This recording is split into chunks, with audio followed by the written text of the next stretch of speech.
Are you a current or future physician assistant wanting to learn more about finances? Then join me on this journey to become a PA the FI way. Hi, my name is Kat, and I'm a practicing certified physician assistant who will be your host. It took me 5 years after I started practicing medicine as a PA to thoroughly dive into my personal finances after I discovered the concept of financial independence. I want to use what I have learned to help you avoid some of the financial mistakes that I have made while sharing some of the financial wins that I have had along the way. Join me as we discuss financial strategies to guide you to becoming a physician assistant on the way to financial independence.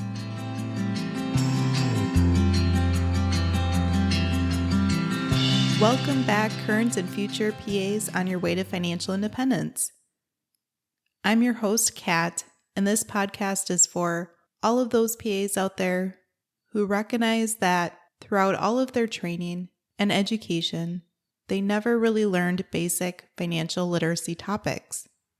Over the past couple of weeks, I have dived into some common terms that you will hear talked about in the financial industry or financial independence communities. And during today's episode, we will discuss a couple of common topics as well, but I want to try to explain them a little bit further and more in detail so that you feel as though you have an understanding of them.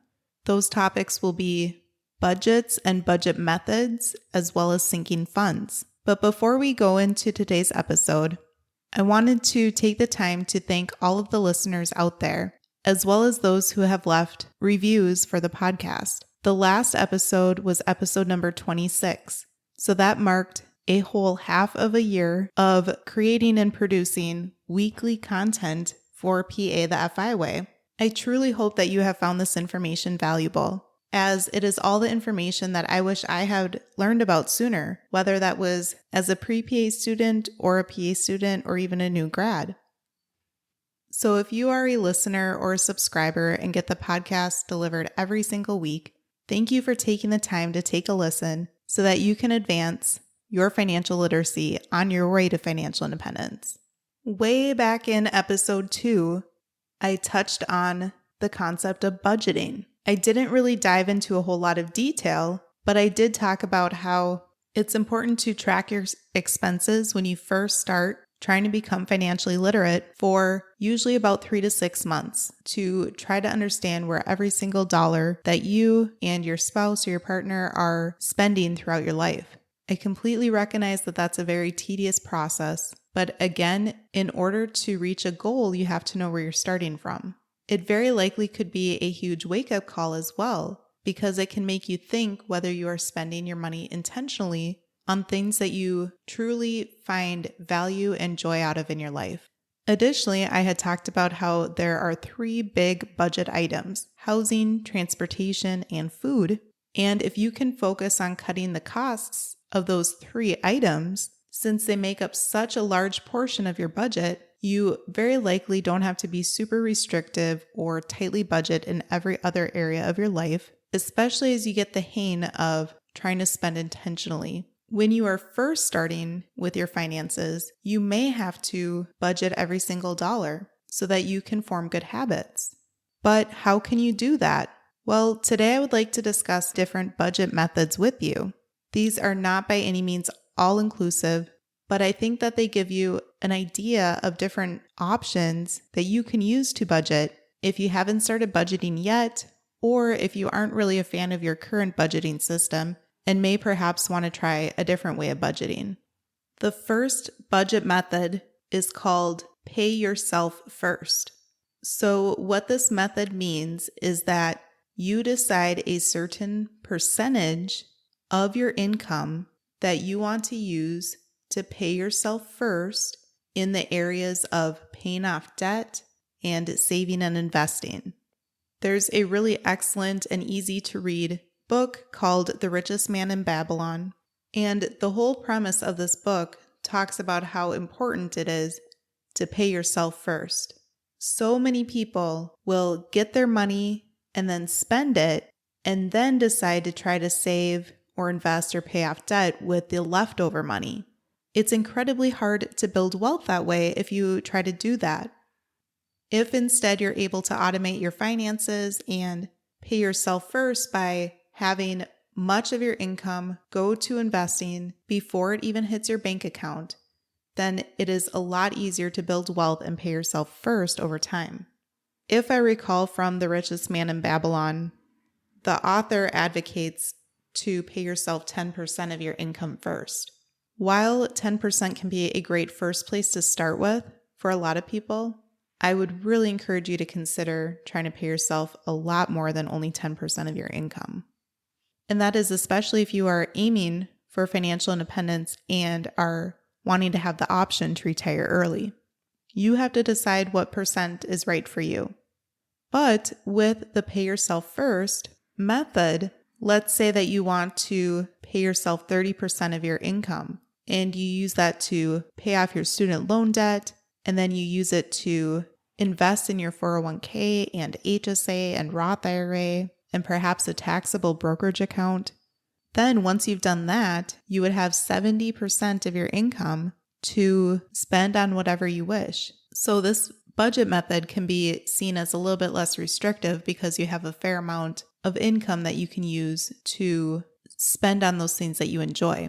Often this method is better if you have already paid off your debt and you are really able to allocate a certain percentage of your income to investing and saving for your future. The second type of budget method that I would like to review with you is the envelope budget. With the envelope budget, you can have literal envelopes or you can have figurative envelopes in your online banking account, because sometimes those online accounts let you have different buckets, which could be, your virtual envelope, so to speak. And whether this is a physical envelope where you are using cash or a virtual situation where you are using money that is in your banking account, this is where you would allocate a certain budget number of how much money you want to spend in various categories. So you may have an envelope for food, entertainment, gas, apparel, etc. And then the number that you decide for each month is how much you could spend in that category. Sometimes people will decide that if they don't spend all of the money in one area, that they can shift the money to another area and spend a little bit more in the other area instead if they would like. Otherwise, some people will decide to go ahead and try to save that money for something for the future or even try to invest it if they're able to. The next type of budget that I would like to review is called the 50-30-20 budget. And what this budget is that you would spend 50% of your budget or income on the needs in your life. So housing, transportation, food, medical costs, essential apparel, etc. And then 30% on the wants in your life. So the not so essential apparel, such as a cute new dress that you would like to try to get, or some new shoes, or perhaps forms of entertainment, going to sporting events, or concerts, or any other type of wants in your life. And then the 20% would be to save.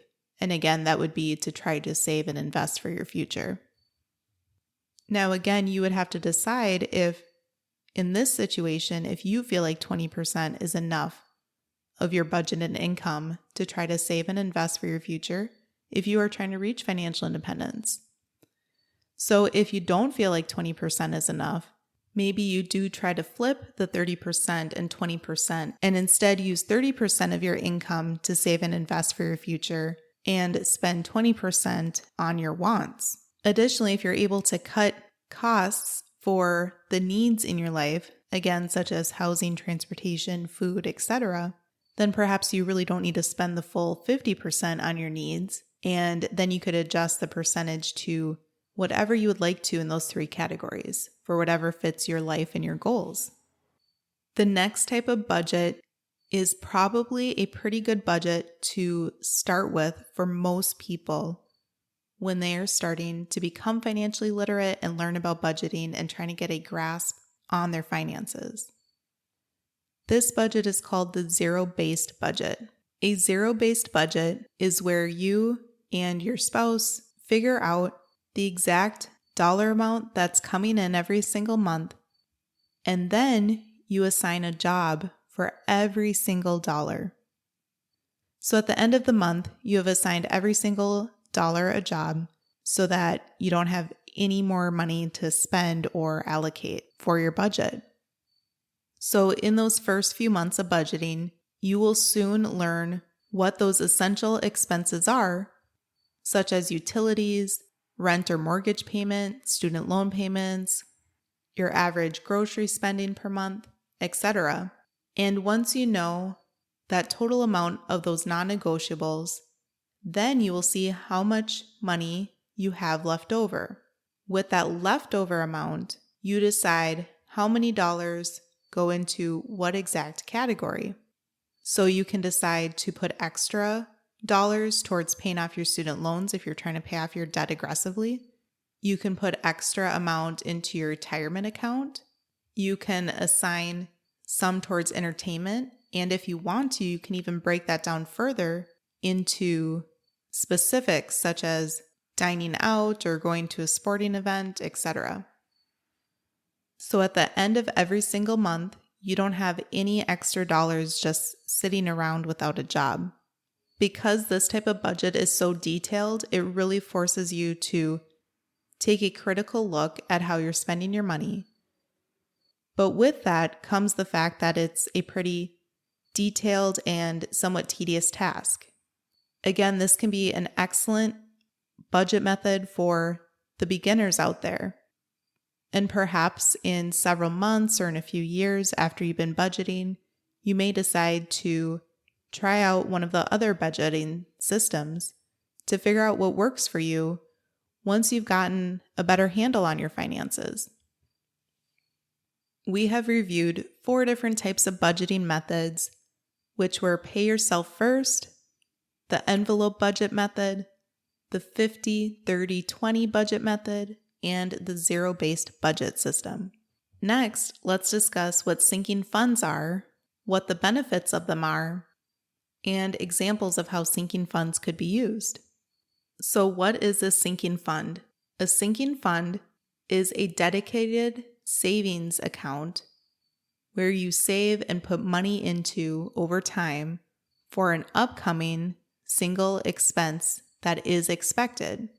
So this differs from an emergency fund because if you recall from episode 11 when we discussed emergency funds, that they are for unexpected expenses. Sinking funds are for expected upcoming expenses. So some benefits of having sinking funds for known expenses that are in your future can be that you don't have to tap into your emergency fund. You don't have to charge the expense on a credit card and potentially have to pay interest. And they allow you to kind of stay on task and avoid spending impulsively. So what could sinking funds be used for? A very common purpose for sinking funds would be saving for upcoming gifts for people, whether that be birthday gifts, wedding or baby shower gifts, or Christmas gifts. Christmas gifts in particular can add up to quite a bit of money, especially all at once at the end of the year, depending upon how large your family is, how elaborate you get with your gift giving. But every single year, Christmas rolls around, and it shouldn't be a surprise that it's there and that you're going to have this known expense. So some people will consider using a sinking fund for Christmas, and whether they want to spread it over the course of 6 months leading up to Christmas or even all 12 months, all year round, putting some money towards the sinking fund to use on Christmas gifts every year. Another very common purpose for sinking funds would be upcoming vacations. Most of the time, most people know that they are going to be going on a vacation several months, if not several weeks ahead of time. Many vacations have some expenses. Even if you try to reduce the cost of vacations by using travel rewards, as discussed in episode 22, there can be the cost of food when you get there or different activities and entertainment when you get there as well. You could also use sinking funds to pay for upcoming home repairs or improvements or updates on your house, or even if you know if you're going to be buying a different car in the future. There are so many areas in your life that you could consider using sinking funds for. If you decide to use sinking funds, you can automate them by scheduling a recurring monthly transfer to the fund. I hope you were able to learn something from today's episode, whether it was about the different type of budget options that are out there and thinking about which method might be good for you at this point in your life, or about how sinking funds can help you save over time for an upcoming known expense. This episode is airing on Friday for the first time due to my recent schedule change at work, and this was the week that the construction at my clinic finished, so I no longer am working from home doing telepsych, but instead having to add a commute back to my day. It's very interesting to go back to seeing some people in person. A lot of patients are still opting to do a telepsych visit because it's so convenient for them, but it's been interesting to be back in clinic. If you have a bit of a commute, I hope that you consider not only listening to my podcast to become more financially literate and learn about financial independence for PAs, but also listen to some other ones to try to self-educate so you can become a better version of yourself and learn while you are taking the time to drive in your car on your way to work. And I hope that you all had a great week and are looking forward to this weekend. We're going to be spending this weekend up north at my husband's family's cabin for what they call the family picnic, which is essentially a family reunion up there. It's really fun to see the extended family every year and enjoy some time out on the lake. So whatever you do with the rest of your Friday and upcoming weekend, I hope that you really enjoy it. Life is short and time is precious. So try to spend a lot of time with those that you care about. I hope to see you back next week.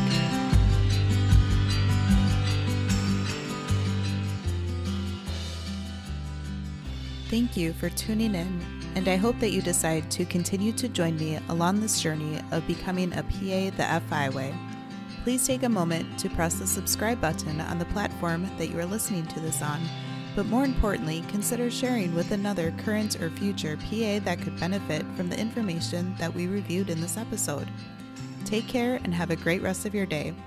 Until next time.